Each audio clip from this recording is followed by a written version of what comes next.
इसलिए हम कह रहे हैं 1947 के पहले बने हुए जितने कानून थे उन सब को बदला जाए, क्योंकि हमने तो सारे कानूनों को पढ़ा है, हमको एक भी कानून ऐसा नहीं मिला जिसको कि वास्तव में अच्छे मन से, एक तो इंटेंशन होता है, एक तो मान लो कानून बनाने में गलती हो जाए बात समझ में आती है, लेकिन हमको तो कोई इसी एक कानून में इंटेंशन ही अच्छा नहीं लगा।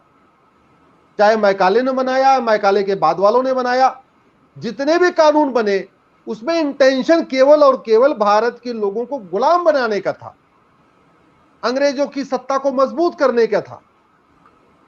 कुछ लोग पूछ रहे हैं आगे का रास्ता क्या है, रास्ता केवल ये है भैया, रास्ता अब आपको एक एग्जांपल आपको देता हूं। अयोध्या में अगर ढांचा नहीं गिरा होता तो आज भव्य मंदिर बनता क्या? ढांचा अयोध्या में गिर गया था तो सुप्रीम कोर्ट ने फैसला दे दिया, तो अब अपनी पसंद के नक्शे से भव्य मंदिर बन रहा है। अगर वो ढांचा नहीं गिरा होता, सुप्रीम कोर्ट कभी आपको यह नहीं कहता कि जाओ वो ढांचा गिराओ। सुप्रीम कोर्ट केवल इतना फैसला कर देता कि ये जो ढांचा है ये हिंदुओं का है या मुस्लिम्स का, इतना ही करता बस। आपको यह कभी नहीं कहता जाओ ढांचा गिरा लो। ढांचा पहले गिरा हुआ था तो आप अपनी पसंद के नक्शे का, अपने पसंद का बिल्डिंग मटेरियल लगा के, अपनी पसंद की सरिया लगा के, अपनी पसंद का सीमेंट बालू मसाला मिला के भव्य मंदिर बन रहा है। ऐसे ही ये जो घटिया अंग्रेजी कानून है जो 1947 के पहले बने वाले हैं, इनके रहते हुए कुछ नहीं होगा। भगवान राम अगर उतर के आ जाएं इन कानूनों के उपयोग करके, अगर तो वो भी इस देश से भ्रष्टाचार खत्म नहीं कर सकते। इन कानूनों के रहते हुए मुकदमों में आपको केवल तारीख मिलेगी, सालों साल मुकदमे चलते रहेंगे, कभी फैसला आपको एक साल के अंदर फैसला नहीं होने वाला होगा। दुनिया के कई देशों में एक साल के अंदर फैसला होता है, भारत में नहीं हो सकता। ये कानून ही ऐसे नहीं बने। उनका इंटेंशन था ही नहीं अंग्रेजों का ना। अगर उनका इंटेंशन होता तो भारत के लोगों को थोड़ी, फिर तो अंग्रेजों को सजा होती। इसलिए मैं आप सबसे आग्रह कर रहा हूं, हम 5 अंग्रेजी कानूनों को जलाएंगे और 5 कानूनों की मांग करेंगे। पहला कानून, one nation one education board. ये दुनिया भर के जो सीबीएसई आईसीएसई चल रहे हैं, इनको सबको आपस में मर्ज किया जाए, एक देश एक शिक्षा board, one nation one education board बनाया जाए। दूसरी हमारी मांग है, ये जो 36 कानून चल रहे हैं सिविल राइट के, हिंदुओं के अलग, मुस्लिम के अलग, पारसी के अलग, ईसाई के अलग, इन सबको मिला के one nation one civil code बनाया जाए, एक देश एक नागरिक संहिता।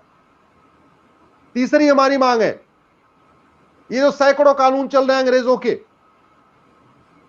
एक तो इंडियन पिनल कोड चल रहा है मैकाले का, उसके बावजूद घूसखोरी का अलग कानून, जमाखोरी का अलग कानून, कमीशन खोरी का अलग कानून, मिलावटखोरी का अलग कानून, कालाबाजारी का अलग कानून, हवाला का अलग कानून, बेनामी संपत्ति का अलग कानून, आय से अधिक संपत्ति का अलग कानून, नशा तस्करी का अलग कानून, मानव तस्करी का अलग कानून, सोने की तस्करी का अलग कानून, चंदन तस्करी का अलग कानून, गाय तस्करी का अलग कानून। इतने कानूनों का मकड़जाल बना हुआ है कि वो जो एफआईआर लिखने वाला हवलदार है उसको भी समझ में नहीं आता कौन सा कानून लगाऊं यहां पे, थानेदार को भी समझ नहीं आता कौन सा कानून लगाऊं यहां पे, और हवलदार थानेदार छोड़िए, वकील और जजों को भी समझ में नहीं आता कौन सा कानून कहां पे आके लगाऊं। और उसी का नतीजा होता है, जो चालाक वकील होते हैं ऐसी दलील पेश करते हैं कि लोग सबूत के अभाव में छूट जाते हैं। आप जरा अपने घर में सोचिए, आपके घर में डायरी होती है, अगर ये जो डायरी है, अगर हम जनवरी की एक डायरी बना दें, फरवरी की एक डायरी बनाए, मार्च की अलग डायरी बनाए, अप्रैल की अलग डायरी बनाए, तो साल की 12 डायरी हो जाएगी। अब बताओ 12 डायरी लेके चलना, 12 डायरी को मेंटेन करना आसान है या एक डायरी को मेंटेन करना आसान है? या हम फिजिक्स केमिस्ट्री मैथ पढ़ते हैं, मान लीजिए फिजिक्स में 20 चैप्टर है, 20 चैप्टर में अगर हम 20 किताब बना दें, पतली पतली 20 किताब, तब उसको पढ़ना लिखना समझना आसान होगा, या हमने उसको 20 चैप्टर बना के एक ही किताब में बना दिया तब आसान है? आप बताइए जरा। बड़ी सीधी सी बात है, एक किताब होगी तो आसान होगा। ये हमारे हाथ में कॉन्स्टिट्यूशन है, ये मोटा सा है, आपको दिख रहा होगा। अब अगर हम इसमें फंडामेंटल राइट का अलग वॉल्यूम बना दें, फंडामेंटल ड्यूटी के अलग वॉल्यूम बना दें, डायरेक्टिव प्रिंसिपल का अलग वॉल्यूम बना दें, फाइनेंस वाला जो पार्ट है उसका अलग वॉल्यूम बना दें, तो 20 संविधान बन जाएगा, इसके 20 वॉल्यूम बन जाएंगे। अब 20 वॉल्यूम को संभालना, 20 वॉल्यूम को रखना, 20 वॉल्यूम को पढ़ना आसान है, या हमने सारा इसमें पार्ट बना दिया, चैप्टर बना बना के इसमें डाल दिए, तब आसान है। ऐसे ही घूसखोरी के लिए अलग, जमाखोरी के अलग, मिलावटखोरी अलग, कालाबाजारी अलग। क्यों भैया अलग अलग? एक इंडियन पिनल कोड बनाइए, one nation one penal code, chapter डालते जाइए उसमें, chapter 1, chapter 2, chapter 3, chapter 4, chapter 5, chapter 6, ऐसे डालते चले जाइए। तो तीसरी हमारी मांग है, पहला one nation one education board, दूसरा one nation one civil code, तीसरा one nation one penal code, चौथा हमारा कहना है one nation one tax code, one nation one taxation system. One nation one tax code का मतलब एक देश एक कर संहिता। ये संविधान कहता है कि न तो आप टैक्स के आधार, न तो आप धर्म के आधार पर किसी से टैक्स वसूल सकते हैं, न आप धर्म के आधार पर किसी से टैक्स ले सकते हैं, और न आप मजहब के आधार पर किसी के ऊपर टैक्स खर्च कर सकते हैं। ये संविधान कहता है, धर्म देख के करना ही नहीं। हो रहा है इसका ठीक उल्टा, धर्म देख के मंदिर का चढ़ावा लिया जा रहा है, और मजहब देख के मौलानाओं को महीने की तनख्वाह दी जा रही है। एकदम उल्टा। संविधान कहता है न लेते समय धर्म देखना, न बांटते समय धर्म देखना। यहां लेते समय भी धर्म देख रहे हैं, बांटते समय मजहब देख रहे हैं। तो इसलिए हमारी चौथी मांग है one nation one tax code, one nation एक देश एक कर संहिता।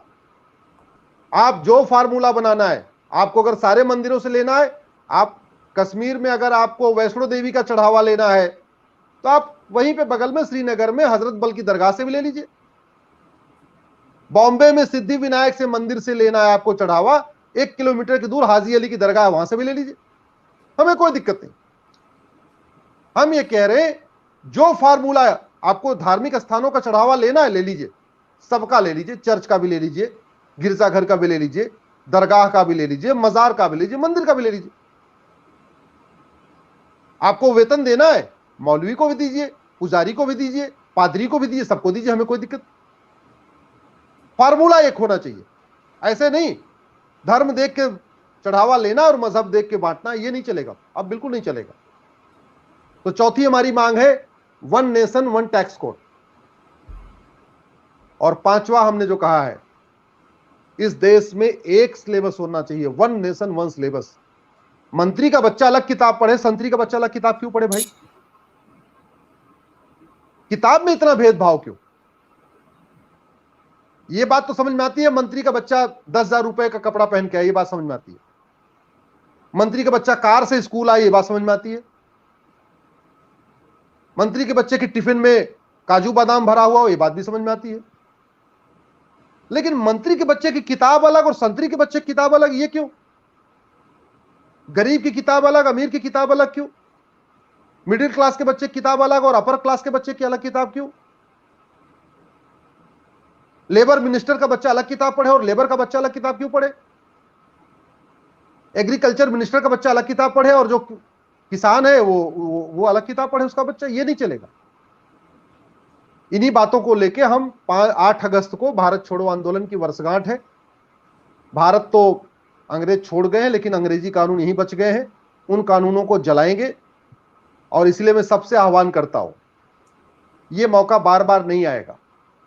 अगर आपके अंदर थोड़ी सी भी क्षमता है, अगर आप आर्थिक रूप से इतने कमजोर नहीं हो कि आपको दिल्ली आने में मतलब आपकी जेब अलाउ नहीं करती है, हाँ इतने आप अक्षम हो, आप मुझे अपने घर से आशीर्वाद दीजिए। लेकिन थोड़े से भी आप अगर सक्षम हो, बस में बैठ के आ सकते हो, ट्रेन में बैठ के आ सकते हो, स्लीपर में बैठ के आ सकते हो, चालू में बैठ के आ सकते हो, तो दिल्ली आना जरूर। आपके घर में बहुत माता पिता की तबीयत खराब है, पत्नी की तबीयत खराब है, बच्चों की तबीयत खराब, आप मत आइए, आप घर से आशीर्वाद दीजिए। लेकिन अगर थोड़े से भी आपके अंदर आपको लगता नहीं आप आ सकते हो, भाई हम आपसे बहुत कुछ नहीं मांग रहे। आप लोग शादी विवाह में छुट्टियां करते हो, घूमने टहलने के लिए छुट्टियां करते हो, दोस्तों के साथ मौज मस्ती के लिए छुट्टियां करते हो, तो एक हफ्ते छुट्टी आप देश के लिए नहीं कर सकते क्या? और जिंदगी में पहली बार और आखिरी बार आपसे टाइम मांग रहा हूं, आगे टाइम नहीं मांगूंगा आपसे। इस बार अगर आप लोग आ गए, बड़ी संख्या में आ गए, तो हमें दोबारा किसी को आपको बुलाना नहीं पड़ेगा। और कम संख्या में आए तब भी हम आपको नहीं बुलाएंगे आगे, ये भी आपको बता दो। बड़ी संख्या में आ गए, आपने दिल्ली को पूरा भर दिया, दिल्ली को जाम कर दिया, जंतर मंतर पूरा चौक कर दिया आपने, दिल्ली की सड़कें आपने अपने आप भर गई, तो दोबारा हमें बुलाना ही नहीं पड़ेगा आपको। और अगर जंतर मंतर भी पूरा नहीं भरा तो मैं जिंदगी में दोबारा नहीं बुलाऊंगा, फिर मैं सुप्रीम कोर्ट से जो कर रहा हूं वही करता रहूंगा, पीआईएल करता रहूंगा अपने तरीके से फट करता रहूंगा, फिर मैं दोबारा नहीं बुलाऊंगा। जी जी, यहाँ पे दर्शकों से मैं भी हाथ जोड़ के निवेदन करूंगी कि जैसा भाई अश्विनी उपाध्याय जी ने कहा कि मतलब अगर थोड़ा सा भी समय हो हर कुछ करते हैं, यहाँ पे भी ये एक तरीके का यज्ञ हो रहा है, तो हर किसी को आना है, हर किसी को अपने हिसाब से वो एक आहुति डालनी है, तब जाके इस महायज्ञ को हम संपन्न कर सकते हैं। और जिसका बेड़ा अश्विनी जी ने उठाया है, हमारे पास बहुत ज्यादा अश्विनी जी नहीं है, हमारे इस देश में सिर्फ एक है अश्विनी उपाध्याय जी, तो हमें उनके साथ देना है, उनके पीछे डट के खड़े रहना है, जिस भी तरीके से हो, जिस भी क्षमता में हम खड़े रह सकते हैं। मैं खड़े होने के लिए सभी किसी से निवेदन करूंगी कि 8 अगस्त का जो इन्होंने बेड़ा उठाया उसे हम सक्सेसफुल बनाएं और भारी भारी भारी मात्रा में हम वहां पे उपस्थित हों और इनकी मुहिम को हम आगे ले जाएं।